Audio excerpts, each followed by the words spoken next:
Well, good morning, good afternoon, good evening, wherever you are today. I want to welcome you back to another season of Surviving and Thriving in a Pandemic. I am your host, Pastor Sharice Cross, and I am excited that you have tuned in with us today.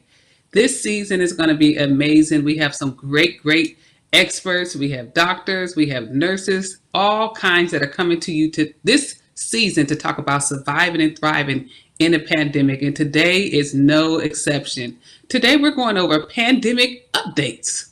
We need some updates, okay? We're coming into our second year of being in this pandemic, and I want to get some updates from our expert today. She is Dr. Victoria Foster. She serves on our health and wellness ministry here at the House of Hope of Atlanta. She is a graduate of Tuskegee University and has been a nurse for 33 years. She presently works in academia, where she serves as director of undergraduate program at Clayton State University. She is a tenured full professor. She has been one for the past 22 years. She is dedicated to fighting COVID-19 through participating in drive-through vaccine clinics and collaborating with health systems to provide vaccines to the community and offering COVID vaccines to her campus community.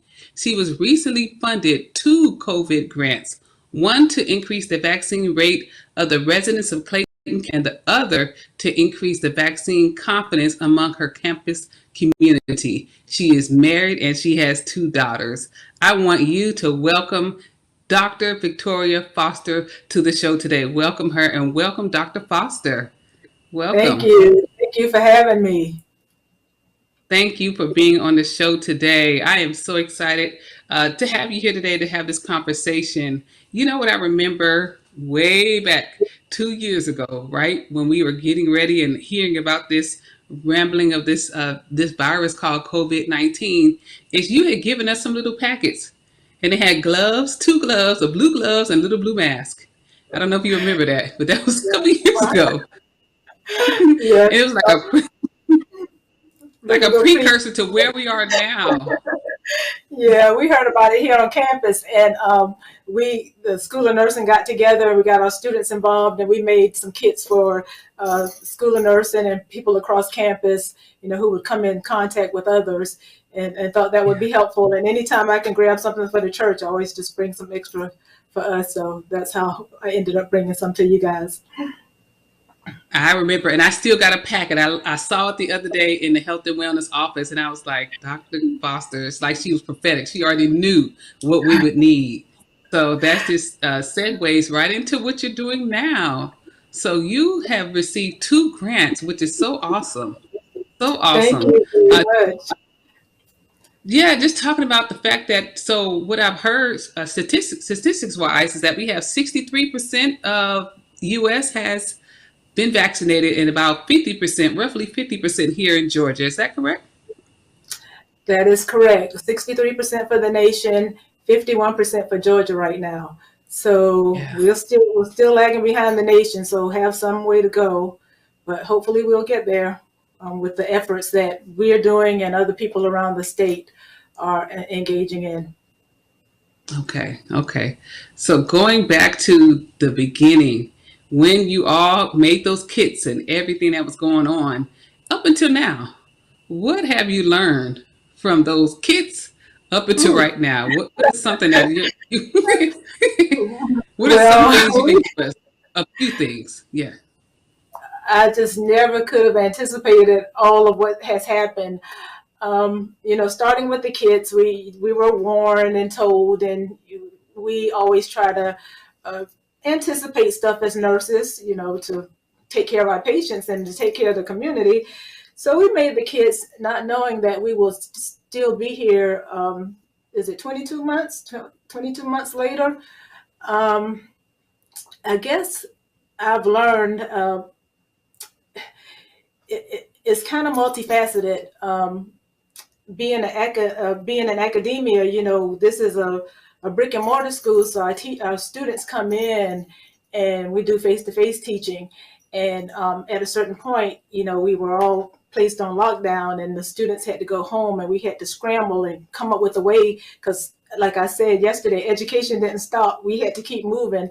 So we had to put everything online, and that was very difficult working with nursing students because, we are kind of a touchy-feely type of major. But I guess what I've learned from all of that is that there are other ways to do things. A lot of gas was saved because we were doing our meetings online, where we kind of drove everywhere. It was like driving all over the city sometimes in a day to get to this meeting or that meeting. But now we do a lot of stuff online. And so I think the pandemic has taught us a different way that we can. There are other methodologies to the madness that we create for ourselves. I guess for the vaccine and COVID, I've learned that we kind of have to be patient. I keep hearing all the complaints about the CDC, and they're telling us this and they're telling us that. But I guess we need to know that medicine is not an exact science. It is almost trial and error. So when they come out and tell us something, it's not that they're telling us something false when they change it a week later. It's just that science has discovered something else. So I think we just need to be a little bit more patient and tolerable and flexible with this whole COVID, whatever we want to call it, cascade or pandemic, because it affected the world. But I think those are the major two take-home points for me as far as COVID goes. We've learned to adjust and adapt in new ways on how to communicate and get information across, and then also to look at the evolution, if you will. That's what I hear you saying, the evolution of what this looks like as far as treatments or even vaccines, to really look at that we're all evolving when it comes to COVID-19, right? Yes, everyone. Yeah. Yes. I'm even thinking about and curious about, since you're in academia, how did that shift when it comes to the new nurses that are coming and onboarding into this vocation that you're in? What was before is not, right? So yeah, No. does that look? Yeah. I would have to say, we bring our students into the skills lab and we take our students out to the various clinical settings according to which clinical course that they're taking. However, in March of 2020, they pulled all the students out of the clinical sites. And so again, we had to try to adapt to what was going on, and we did a lot of virtual education. We had a virtual skills lab and simulation on the computer. But that really doesn't take the place of that hands-on learning. And so we talked to a bunch of our stakeholders and clinical partners, and they did understand that. And so they were already on board that they would have to provide extra instruction to these students once they graduate from us and come to them. So that kind of helped. And when I talked to new nurses, they said that that internship is helping them to adjust because they missed so much by being out a year. It was a whole year that they missed in clinical and not didactic, but clinical. And that plays a big part in nursing education. Yes, yes, it does. I want to again salute you and all of the healthcare providers. Oh my goodness. You all have been holding it down and still holding it at this point. And so I'm really praying for our new nurses that are coming in this field, thanking them and praying for them as they come into this new era of medicine.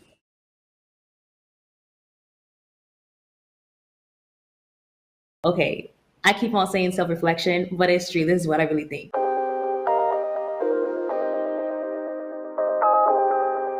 How do you recognize what you can do based off of what you want to do? Come on, being honest with yourself. How can I fit this into my schedule? I think it's really being honest with yourself. And if you're in a hierarchy kind of organization, being honest with the people that manage you and are over you.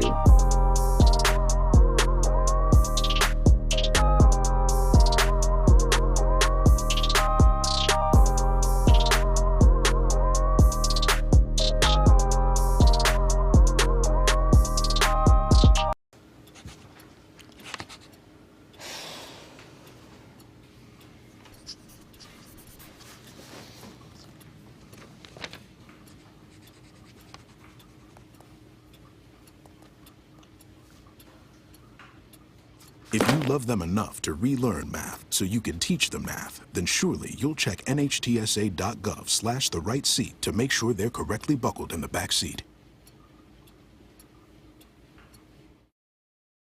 What's up, House of Hope? It's the Flavor King, and welcome back to Cooking with Flavor KL.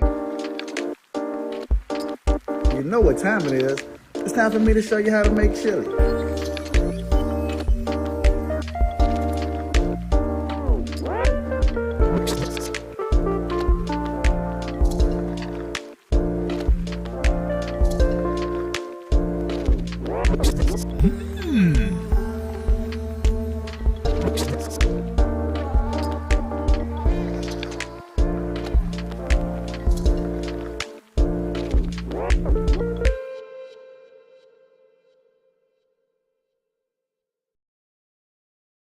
I'm thinking about the grant that you received, and it was to increase the vaccine rate for residents in Clayton County. Talk a little bit more about that and what that looked like. So they did a grant announcement sometime last April, May, and so my dean saw it, and she was like, "Victoria, you have to write this with me." And so I said, "Okay." She's getting ready to retire, so I think she wanted to do something big before she left. And it took us 6 days to write that grant. We were in her office from sun up to sundown. And, you know, I had to eat, so I would take breaks. I don't even remember her leaving to go to the bathroom. It's probably just so convoluted because we were writing and had the computers here and looking up data. And so we submitted it for $994,000 and received it. So I was very excited when we heard the news. But it was the grant was a simple grant in terms of what they wanted. They just wanted increased shots in the arm. And well, sounds simple. It's another story once we get out into Clay County. And the thing is, when we wrote that grant, it was the vaccine rate was 7.9%. I couldn't believe that. Clay County contains almost 300,000 residents and 7.9%. So like I mentioned yesterday, I'm happy that we're at 47%. And a major goal of that grant was to have Clayton's rate the same as the state rate when our grant ends. It's a 1-year grant, so it ends in June 30th. So 51%, 47%, all the way down from 7.9% is a big improvement. So I'm very happy and proud of Clayton County, and we just have to get moving with the grant. We're getting ready to go in schools now. I just put up a schedule that we'll be going. We collaborated with the school system, and so we have some of the students acting as advocates for the vaccine. So they'll be hearing from their peers, because sometimes it's better coming from them than us kind of telling them information. And they get paid for this, so that's good. And of course, we had to get consent from the parents and stuff, but we'll go in because the vaccine has now been approved for 5 years and up, the Pfizer. And so that'll be our next thing we do. And our first date is January 27th. So that's next week. We'll start with Riverdale Elementary School. Oh, wow. So excited about that, and a little nervous too about kids because I'm an adult care nurse, but we'll see. Okay. Wow, that's so exciting. So I'm already hearing you're at 47%. You're going to meet and exceed that 50, 55, 50%. So that is awesome. That's awesome. And the second part of that was to increase the confidence among your campus community, and even probably the community that you're serving. So how do you do that? How do you increase confidence in this vaccine? How are you doing that? Well, that was a different grant. That was a grant that I did by myself, and it was a mini grant, so only $3,000, and I only had a semester to do this.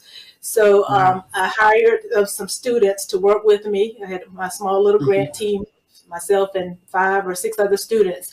And Mm-hmm. we sat down and came up with what our talking points would be, and got some information from the CDC and the health department and passed that out. So we kind of showed up around campus, set up a table. As people passed by, we would speak to them. And the campus seemed pretty receptive. We also created a survey. We got this vaccine confidence survey from the CDC. Now, it's not really reliable and valid because there's a bank full of questions, and we just pulled some questions, but we did have people answer that to tell us, why they haven't gotten the vaccine, what practices they're doing, what have they heard, what do they know about the vaccine, the risk, the real risk, because, there's so much misinformation out there. And so we ran that data.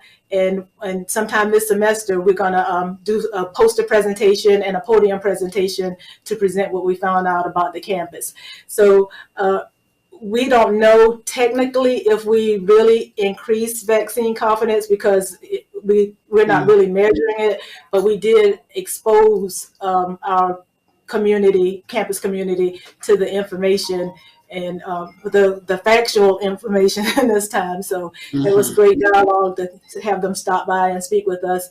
And I love doing stuff with students, so it was great to see them engaged, and also helping out with public health, because I only had one nursing student. They were all other different majors, and I did that on purpose because we all need to be involved in public health, not just nurses or people that are healthcare workers. So a great project, and we're still in the midst of it because we have to now disseminate our findings.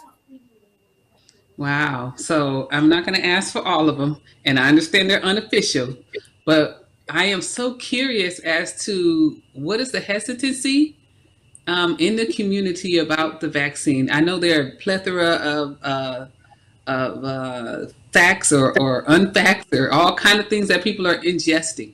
So what is some major hesitancies around this vaccine? Well, from younger females, because I ask younger people all the time, why haven't you gotten the shot? A lot of people say, well, my mom hasn't gotten it. And so I think people are impacted by the parents and whatever reasons they have for not getting it. But I've heard infertility was an issue. I don't know if you heard Nicki Minaj put out information about her cousin having his testicles swollen, and of course that took off, went viral. And then a younger person that was, I want to say 12. And can we clarify that? Can we clarify that the vaccine did not cause his testicles to be enlarged? Just clarify that, y'all. That wasn't the case. Fertility, none of that. I mean, we do have some risk associated with the vaccine, but the things that we hear out in the public aren't what they are. So people say it puts metal under your arm and the government can track you. So, I mean, I've just heard, even my oldest daughter, who's 29, she's vaccinated now. But last year, this time, she was saying, oh, I'm not getting that. Everybody's going to end up with a walking zombie and this and that. And I too, have had some hesitancy at the very beginning. I'm a Tuskegee grad. And so when I went to Tuskegee, I learned about the Tuskegee experiment. My parents never spoke about that in the house, so I never knew the government experimented on a whole county of African Americans. And so when I came back from nursing school, I didn't get the Hep B. It took me a while to get that. So it took me a while to get on board. But after I started seeing people dying, like there's been tremendous death, and it's all around us. And we could control this if we tried, if most of us get vaccinated. I look at the hospitals where the numbers are increasing again with the Omicron variant, and people are dying. Kids are dying now, more so than ever before with the Delta variant.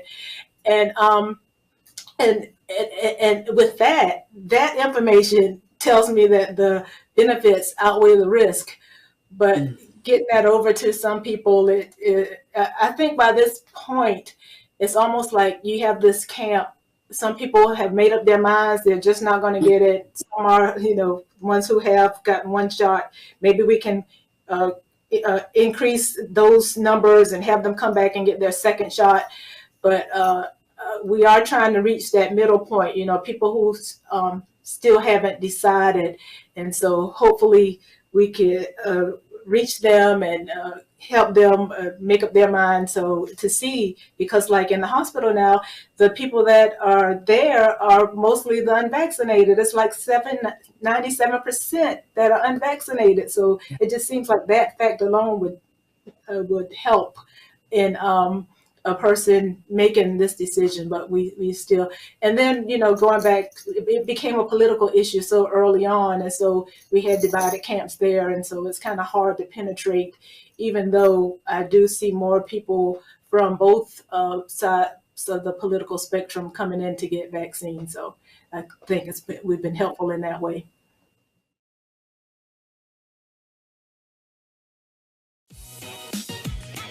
What's up, y'all? It's your boy Jermaine Dolly, Mr. Hello Dolly himself, and guess what? You're tuned in to Tea and Worship with my homies, Mignon and Corey. Keep it locked, y'all.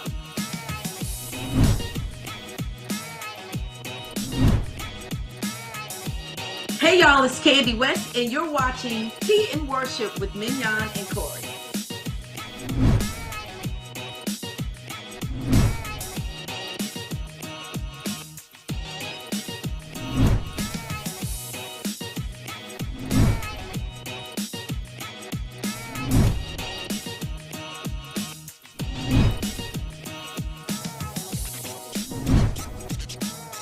It's your boy James Fortune, and you are watching my favorite news show, Tea and Worship, with my sis Mignon and Corey.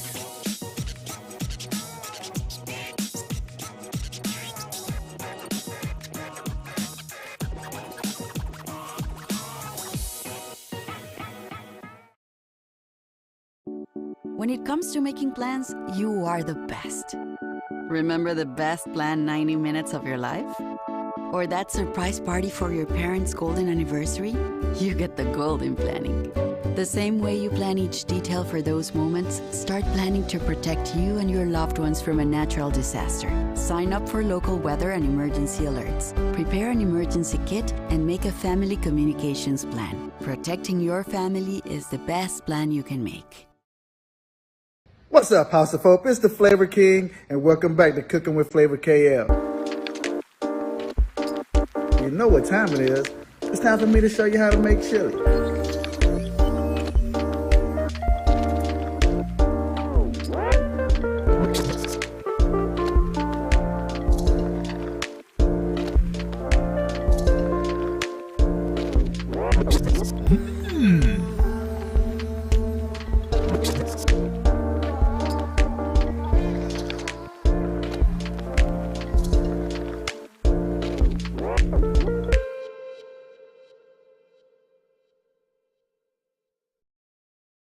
I'm thinking about two things when you were speaking. First, the fact that it has penetrated both sides of the political spectrum or wherever you are.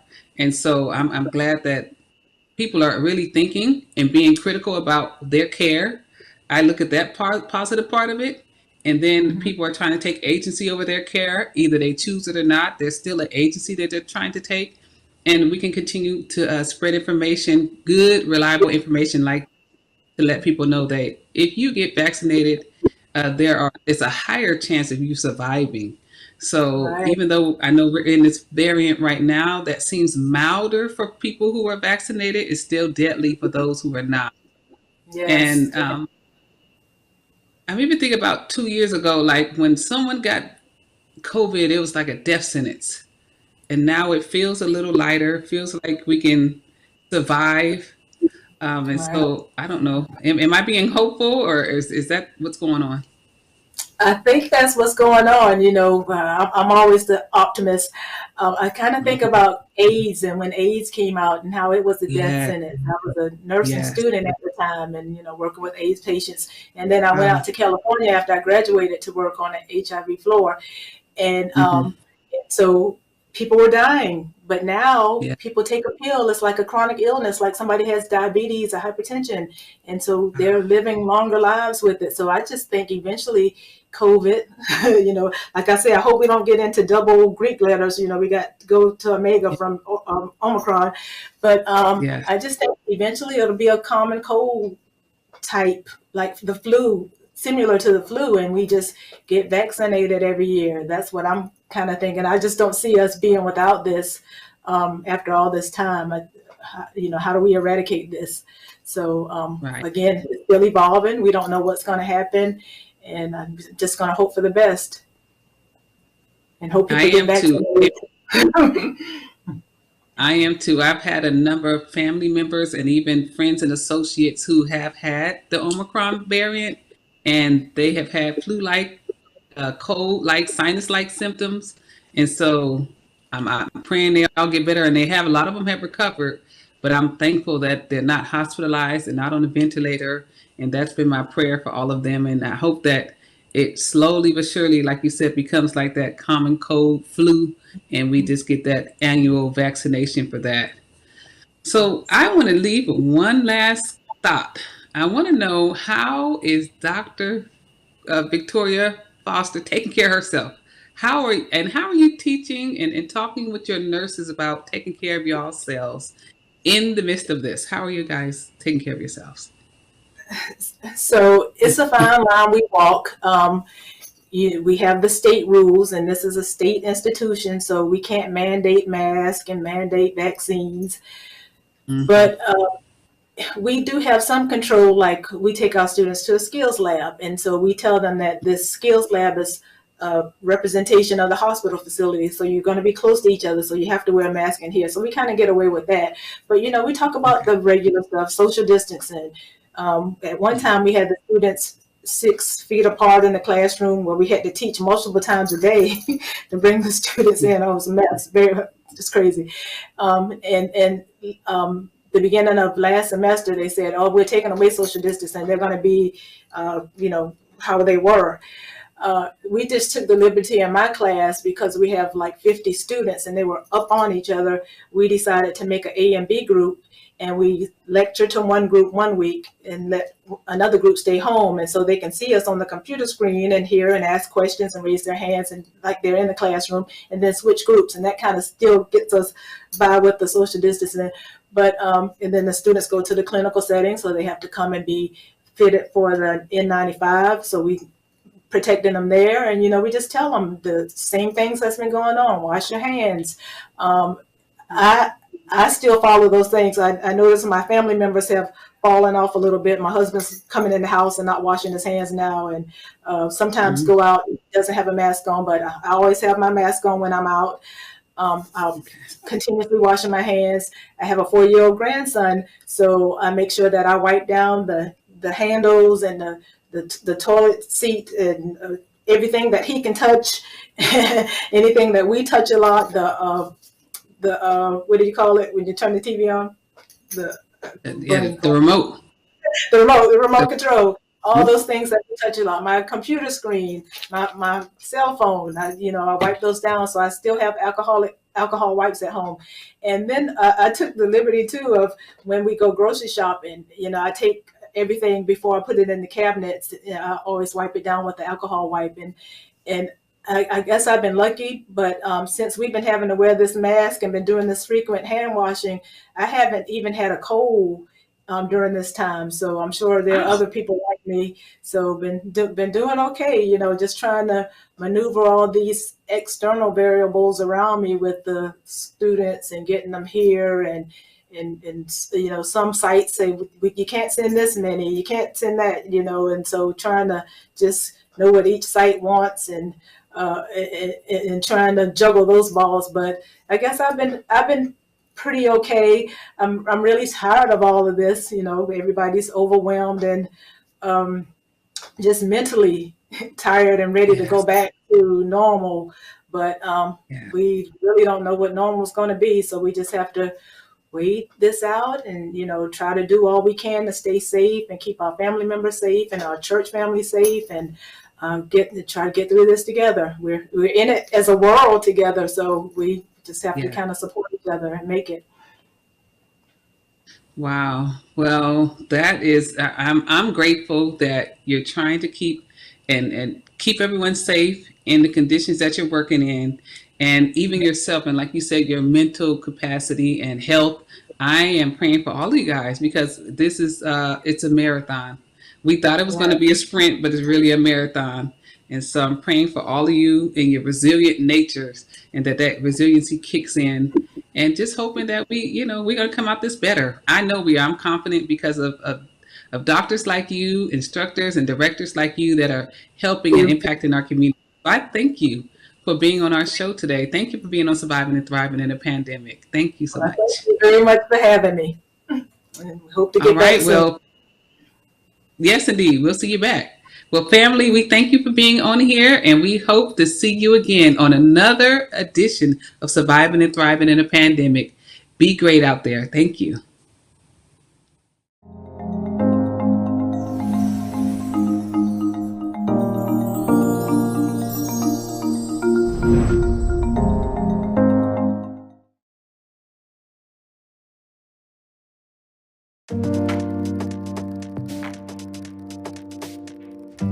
Forgiveness does not mean free reign, because we don't want to be reckless in that. We want to be strategic and intentional with our forgiveness, which is why this direction sense of forgiveness is very important when you talk about the psychology of forgiveness, because sometimes people will exploit your willingness to forgive if you don't necessarily have it set up in such a way where it doesn't blindside you when people sometimes could just be people.